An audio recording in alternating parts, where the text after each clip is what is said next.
Okay जी, बिस्मिल्लाहिर्रहमानिर्रहीम। इय्याका नअबुदु व इय्याका नस्तईन।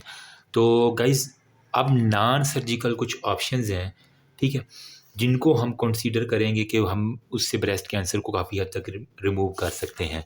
Top of the variant मतलब बच्चों वाली बात है, एफएसएससी आप पढ़ते आ रहे हैं, मतलब हम रेडियोथेरेपी कर सकते हैं, ठीक है? या फिर हम क्या कर सकते हैं, कीमोथेरेपी कर सकते हैं, ठीक है? या फिर हमारे पास कोई भी बायोलॉजिकल एजेंट है, जिस तरह ट्रांसोटिमैप हो गया, ठीक है? तो बायोलॉजिकल हमारे पास कुछ एजेंट्स आ जाते हैं, या फिर हम ना उसको हार्मोनल थेरेपी जो है ना वो दे के तो उसको क्योर कर सकते हैं, ठीक है?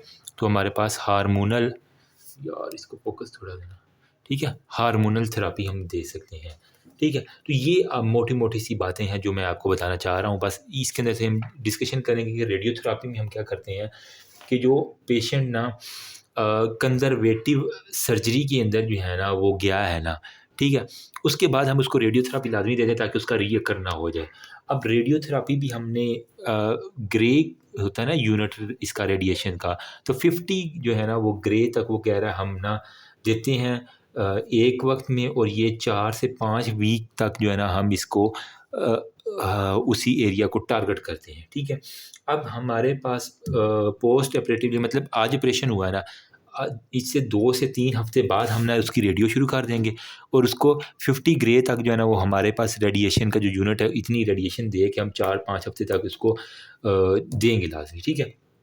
अब रेडियोथेरेपी जो है ना वो पोस्ट मेस्टेक्टमी के अंदर भी हमारे पास इंडिकेट करते हैं। अगर हमारे पास ट्यूमर का साइज़, हमने जो मेस्टेक्टमी की है, ठीक है? और अगर वहाँ उस मेस्टेक्टमी में हमारे पास जो ट्यूमर था, वो हमारे पास 5 सेंटीमीटर से बड़ा था, ठीक है? तो हम उस मतलब वो T3 के लेवल के ऊपर TMNM क्लासिफ़िकेशन की है ना, हमने कहा था कि 2 से 5 सेंटीमीटर, फिर 5 सेंटीमीटर से जो अबव होता है वो T3 के अंदर रहता है। ये हमारे पास T2 था, ये T3 था। तो T3 के अगर लेवल के ऊपर है तो फिर हम उसको रेडियोथेरेपी लाज़मी देंगे, ठीक है?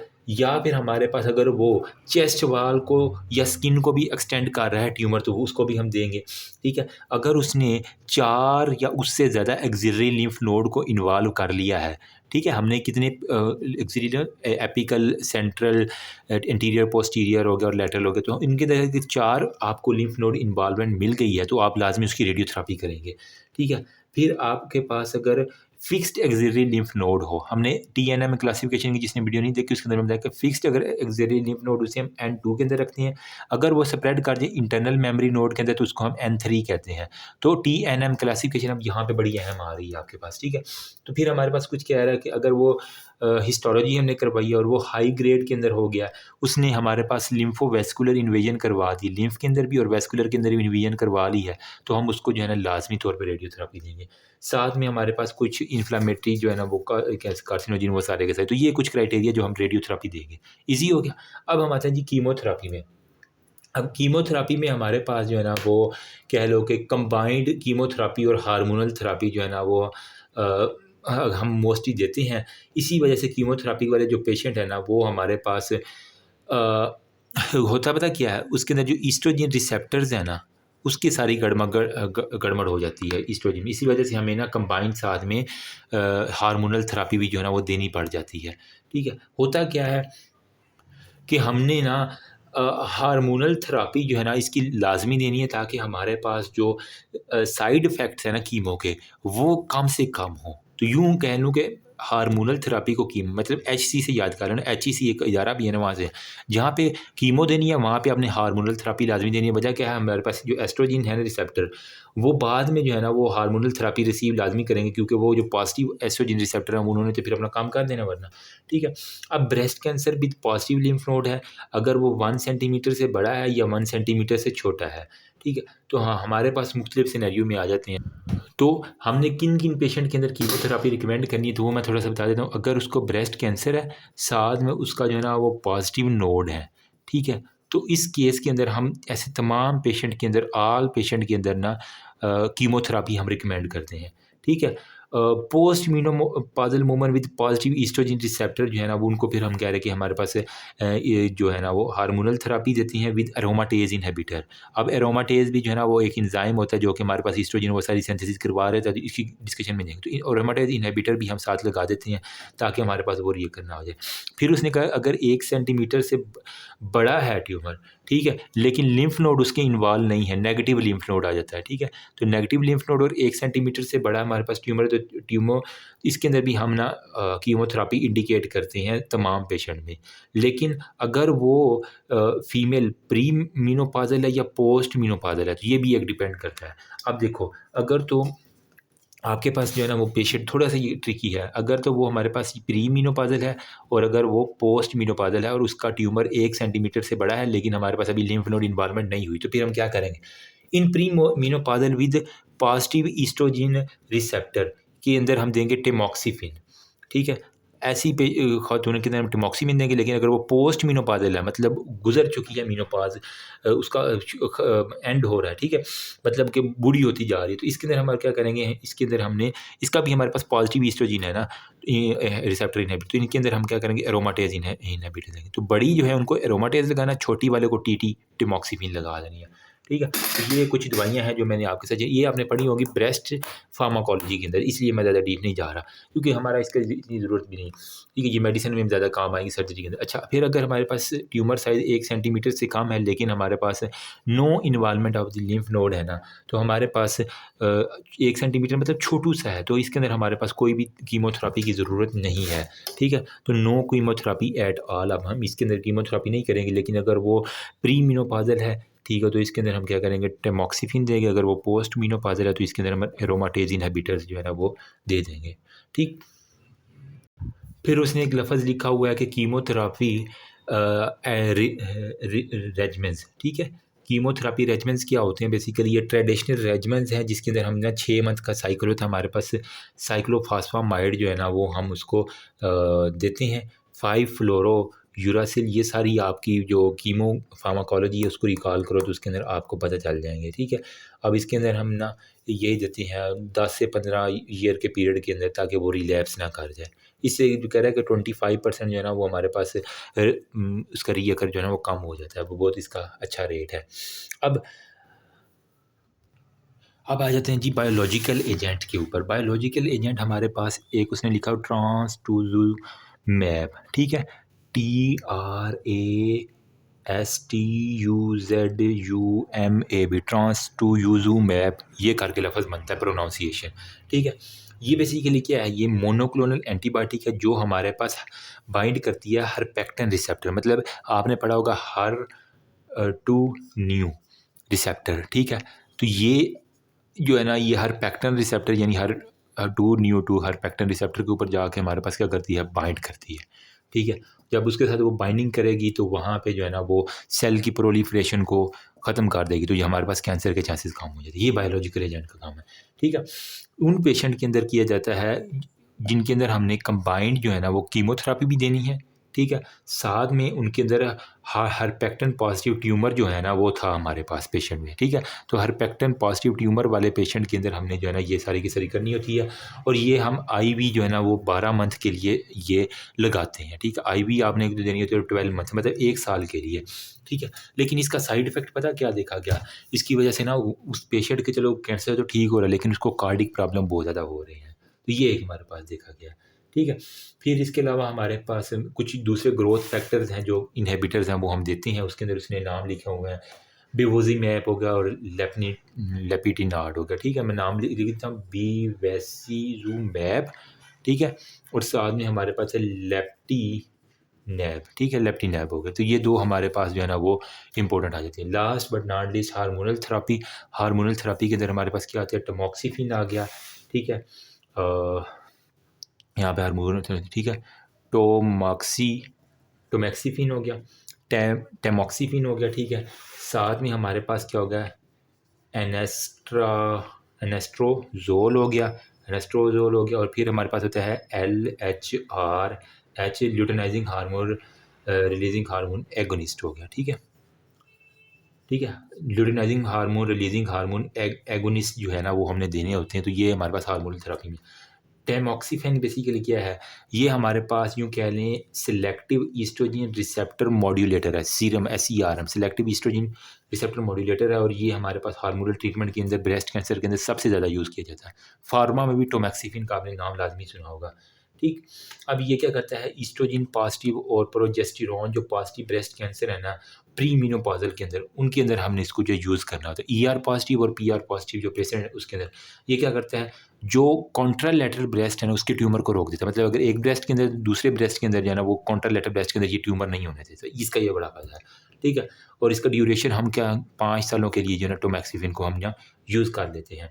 लेकिन इसकी साइड इफ़ेक्ट पता क्या है? इसकी वजह से हमारे पास उसको थ्रोम्बो एम्बोलिक डिजीज़ेज़ होना, मतलब clotting in the blood vessel होना शुरू हो गई, hot flashes, vaginal dryness, weight gain हो जाता है, मोटी हो जाती है ख़तून, ठीक है। इसके अलावा एंडोमेट्रियल कार्सिनोमा का चांस कुछ ना कुछ बढ़ जाता है और इसके अलावा कैटरैक्ट मतलब मोतिया होना शुरू हो गया, ठीक है। फिर नंबर सेकंड पे एनेस्ट्राज़ोल जो है ना बेसिकली ये हमारे पास एरोमाटेज़ इन्हिबिटर है, ठीक है। अब एरोमाटेज़ इन्हिबिटर ये एंजाइम बेसिकली क्या कर रहा था, एरोमाटेज़ एंड्रोजिन को हमारे पास ईस्ट्रोजिन को कन्वर्ट करता था। तो जब एरोमाटेज़ को रोक देंगे तो इन एंड्रोजिन को ईस्ट्रोजिन में कन्वर्ट नहीं करेगा। ईस्ट्रोजिन क्या करवाता है, प्रोलिफरेशन। तो अब जब ईस्ट्रोजिन ही नहीं बनेगा तो प्रोलिफरेशन नहीं होगी। तो ये बेसिकली जो जो फीमेल ER पॉजिटिव है ना, ईस्ट्रोजिन रिसेप्टर पॉजिटिव ब्रेस्ट कैंसर वाले, पोस्ट मेनोपॉज़ल के अंदर हमने टैमॉक्सिफिन जो है ना वो बेसिकली जो है ना वो यूज़ करना होता है। और इसके अलावा हम वो कह रहा है अब टैमॉक्सिफिन का ना रिलैप्सिंग फ्री सर्वाइवल और बाकी बच्चों वाली बात कुछ भी नहीं है, ठीक है। अब एनेस्टाज़ोल सॉरी, ठीक है, टैमॉक्सिफिन का एनेस्टाज़ोल या बेसिकली इसका फ़ायदा पता क्या, ये लाइसेंस्ड ट्रीटमेंट है हमारे पास और ये टैमॉक्सिफिन से भी अच्छा हमारे पास एनेस्टाज़ोल जो है ना वो काम करता है। अच्छा, अब ये जो एनेस्टाज़ोल है ना ये बेसिकली यूँ कह लें कि काम तो अच्छा करता है लेकिन महंगा है टैमॉक्सिफिन से, तो इस वजह से इसका एक ड्रॉबैक ये भी है। अब है हमारे पास LHRH एगोनिस्ट, ये basically luteinizing hormone releasing hormone agonist है। इसके अंदर हमारे पास जो है ना आता है GOSER, गैस्ट्रोलिन जो है ना यूँ कह लें कि एक नाम है जो कि LHRH एगोनिस्ट आता है, ठीक है। ये करता क्या है, रिवर्सिबल ओवेरियन सप्रेशन करवा देता है, ठीक है, by decreasing the estrogen level को डिक्रीज़ कराएगा जिसकी वजह से हमारे पास जो है ना वो ओवेरियन सप्रेशन हो जाती है जो कि हमारे पास केमिकल जो है ना रिवर्सिबल केमिकल मेनोपॉज़ करवा दें इसका। लेकिन इसका साइड इफ़ेक्ट वही है कि हॉट फ्लैशेज़ इसने भी करवा देने, सर दर्द होगी और ऑस्टियोपोरोसिस के साथ फीमेल पर जो है ना प्रेजेंट करती है। अब हमारे पास ना कुछ है prognosis of the breast cancer, बस लास्ट टॉपिक है, इसको हम ख़त्म करके ब्रेस्ट हमारा इंशाल्लाह ख़त्म हो जाएगा, ठीक है। तो यहाँ पे मैं आपको बता देता हूँ कुछ prognosis of the breast cancer. Prognosis के अंदर हमारे पास क्या रहा है कि एक्सिलरी लिम्फ नोड का मेटास्टेसिस एक बड़ा हमारे पास प्रोग्नोसिस है। मतलब वो एक्जिला के अंदर जो है ना वो ये बगले आ रहा है तो यहाँ पे एक्सिलरी लिम्फ नोड है, तो यहाँ पे हमारे पास एक्सिलरी लिम्फ नोड हो सकता है, ठीक है। ये बेस्ट सिंगल मार्कर है, अगर ये पॉजिटिव है तो हमारे पास पता चल जाता क्या है, लेकिन ये एक पुअर प्रोग्नोसिस है। इसके अलावा हम ना ट्यूमर साइज़ को देख लेते हैं, अगर वो सेकंड इंपॉर्टेंट प्रोग्नोस्टिक फैक्टर है, ठीक है। तो अगर ये ट्यूमर साइज़ 2 सेंटीमीटर से बड़ा हो जाएगा फिर भी ये पुअर प्रोग्नोसिस देते हैं। फिर हमारे पास डिस्टेंस मेटास्टेसिस एक बड़ा है, ये हमारे पास अगर मेटास्टाइज कर जाए लंग्स के अंदर तो ये भी हमारे पास लीवर के अंदर, एड्रीनल के अंदर या मेनिंजियल लेयर दिमाग के अंदर चला जाए तो ये भी हमारे पास। इसके अलावा ईस्ट्रोजन प्लस प्रोजेस्टेरोन रिसेप्टर जो है ना ये अगर रिस्पॉन्ड कर रहे हैं हमारे पास हार्मोनल थेरेपी को तो इसका मतलब है कि ये भी हमारे पास एक प्रोग्नोस्टिक फैक्टर है, ठीक है। कुछ दूसरे फैक्टर होते हैं जिस तरह हाइट, ट्यूमर ग्रेड हो गया, हरपेक्टिन हो गया, ओवर एक्सप्रेशन हो गया, इसके अलावा KI67 एक्सप्रेशन हो गया, increase percentage of the S phase हो गया, होता है ना G0, G1, S और G2 फेज़, तो S फेज़ का अगर ज़्यादा हो जाए और लिम्फोवैस्कुलर हमारे पास इन्वेजन हो जाए तो ये हमारे पास सारी की सारी हो जाती हैं। अब एक कंडीशन आ जाती है कि प्रेगनेंसी और ब्रेस्ट कैंसर के साथ है, मतलब अगर वुमेन प्रेग्नेंट है और उसको ब्रेस्ट कैंसर हो गया तो फिर क्या करेंगे। मोस्टली जो है ना वो प्रेग्नेंट लेडी के अंदर जो है लेटर लाइफ के स्टेज का कैंसर हमें डायग्नोस होता है। वजह क्या, प्रेगनेंसी ना उसको हाइड कर देती है कैंसर को, उसके जितने भी सिम्टम्स हैं, ठीक है। तो डायग्नोसिस के बाद जो है ना उसके सिम्टम बहुत कम आते हैं। वजह क्या, प्रेगनेंसी। ब्रेस्ट कैंसर जो है ना वो ओरल कंट्रासेप्टिव जो यूज़ है ना उसके इंक्रीज़ हो जाता है risk with oral contraceptive use. In simple word, वो वुमेन जो कि ओरल कंट्रासेप्टिव यूज़ करती हैं उनके अंदर ब्रेस्ट कैंसर का चांस मिनिमल होता है, लेकिन जब वो छोड़ देती है ना तो 10 सालों के बाद जो है ना उसके अंदर वो सिम्टम दोबारा अपीयर होना शुरू हो जाते हैं, ठीक है। अगर आपके पास ऐसी वुमेन आ गई जो हमारे पास प्रेग्नेंट भी है और उसको ब्रेस्ट कैंसर भी, तो आप उसको जो है ना वो एटलीस्ट 2 ईयर के जो है ना डायग्नोसिस के बाद उसको करते हैं क्योंकि वो उसका प्रेगनेंसी के ऊपर चांस आ सकते हैं। ट्रीटमेंट ऑप्शन हमारे पास क्या है ऐसी वुमेन के अंदर, मॉडिफाइड रेडिकल मेस्टेक्टमी कर सकते हैं, रेडियोथेरेपी हमारे पास कंट्रा इंडिकेटेड है क्योंकि फीटस को खतरा है, कीमो जो है ना वो हमने अवॉइड करनी है फर्स्ट ट्राइमेस्टर के अंदर अगर वो आ गई है, ठीक है। और अगर वो 3 टू 4 वीक बिफोर डिलीवरी है तो उसके अंदर भी आपने जो है ना वो अवॉइड करनी है, क्योंकि ये हमारे पास न्यूनेटल के अंदर ना माइलो सप्रेशन मतलब मसल्स के अंदर वो बाकी सारी की सारी सप्रेशन करो। ब्रेस्ट फीडिंग जो है ना वो हमें अवॉइड करनी है। अगर पेशेंट जो है किसी किस्म की कीमो को ऊपर ऑलरेडी है तो उसको हम ब्रेस्ट की फीडिंग नहीं करवाएंगे, क्योंकि जो मिल्क है ना उसके अंदर से भी जो ड्रग है वो जा सकती है बच्चों के अंदर और उसके अंदर न्यूनेटल माइलो सप्रेशन करवा सकती है, ठीक है। तो न्यूनेटल माइलो सप्रेशन से बचाने के लिए हमने सारी ये करनी होती है। और हार्मोनल थेरेपी जो है ना वो teratogenic is not required and most of the receptor negative होते हैं, क्योंकि ठीक है बस हार्मोनल थेरेपी के ऊपर उसको हम रखते हैं, पैलिएटिव ट्रीटमेंट देते हैं। उसके बाद जो जब उसका वो फीटस हो जाता है उसके बाद उसकी सारी प्रोटोकॉल हमने फॉलो करने। अगर वो एडवांस में है तो हम ना कीमोथेरेपी, मॉडिफाइड रेडिकल मस्टेक्टमी या एडजुवेंट मेडिकल मस्टेक्टमी करवा सकते हैं। मेटास्टेटिक कैंसर है, बाकी हार्मोनल इन्फ्लुएशन आ जाती हैं, ठीक है। और हमारे पास कोई ओवेरियन सप्रेशन सर्जरी और बाकी रेडियोथेरेपी वो बच्चों वाली बात है, कुछ भी देना नहीं है, एक दफ़ा रीड कर लेना। तो मैंने कोशिश की है सारे के सारे ब्रेस्ट को जो है ना वो कंप्लीट करवाने की। तो ऑलमोस्ट यहाँ तक तमाम टॉपिक कंप्लीट हो गए हैं। एक छोटू सा टॉपिक मैं आपको बता देता हूँ, उसने लिखा हुआ है फैमिलियल हमारे पास ब्रेस्ट कैंसर क्या होता है बेसिकली। ये लेस देन 5% केसेस होती हैं। अच्छा, इसके अंदर ना फैमिलियल ब्रेस्ट कैंसर के अंदर बेसिकली क्या होता है 2 टू 10 टाइम जो है ना हमारे पास पॉजिटिव फैमिली हिस्ट्री जिनकी होती है उनके अंदर होना ही होता है, ठीक है। अब इसके अंदर क्या होता है BRCA1 और BRCA2 जो है ना वो उनके अंदर जो है ना वो म्यूटेशन हो जाती है, ठीक है। BRCA1 की म्यूटेशन बेसिकली क्या कहता है ट्यूमर सप्रेसर जीन होती है क्रोमोसोमल नंबर 17, ठीक है। BRCA1 और BRCA2 जो है ना इसकी हमारे पास म्यूटेशन हो जाती है। और जो ट्यूमर सप्रेसर जीन है क्रोमोसोमल नंबर 17 उसके अंदर सारी की सारी म्यूटेशन, इसकी वजह से हमारे पास ना ओवेरियन कैंसर और कोलोरेक्टल कैंसर जो है ना फैमिलियल ब्रेस्ट कैंसर के साथ हमारे पास बहुत ज़्यादा देखा गया। BRCA2 जिनके अंदर होता है उसके अंदर क्रोमोसोमल नंबर 13 के अंदर जो है ना 17 और 13 याद कर लेना, इसके अंदर जो म्यूटेशन हो जाती है। मैनेजमेंट क्या करनी है आपने, ब्रेस्ट और ओवेरियन की स्क्रीनिंग करवानी होती है, पोरफाइलेक्टिन मस्टेक्टमी करनी है, टमॉक्सिफिन जो है ना वो 5 सालों के लिए देनी है, BRCA जीन की टेस्टिंग करवानी होती है। तो हमारे पास ये काफ़ी हद तक जो है ना वो चांसेस ठीक हो जाते हैं, ठीक है। तो दैट्स ऑल अबाउट, होपफुली अब आप ब्रेस्ट को कर लेंगे, ठीक है। नेक्स्ट जो है ना हम कोई अच्छा सा टॉपिक लेते हैं जो कि ज़्यादा बोरिंग ना हो। तो ब्रेस्ट आई थिंक काफ़ी ज़्यादा हो गया है ना। तो that's all about, thank you so much, remember me as your precious prayer. अल्लाह हाफिज़।